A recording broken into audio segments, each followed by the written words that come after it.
I had put in 3 times that the Pentagon doesn't want this war, but the editor took it out 3 times.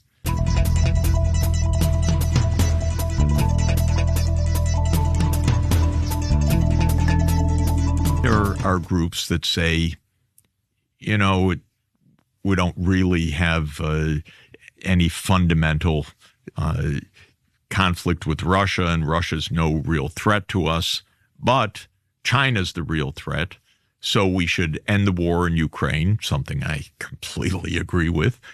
But we should do it so that we build up and get ready for the war with China. A war with China. Everyone is talking about war with China in Washington by 2027.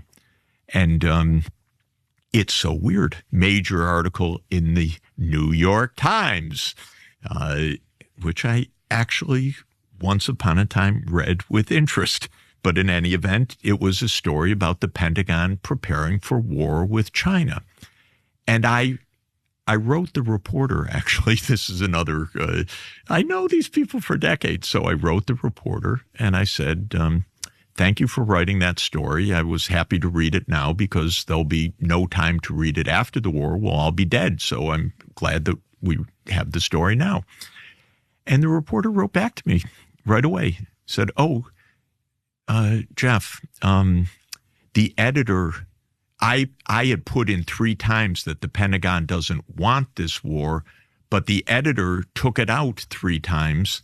And I don't really know why. And I didn't notice that in the hurrying to finish the piece.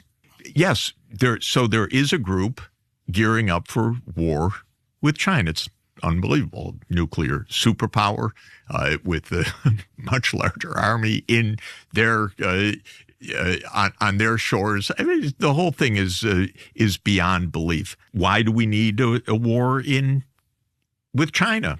And so there are people who say, hey, why don't we make business, advance technology, actually have some attention to our economic needs, not go bankrupt in the process? And that group is also part of the Trump incoming team.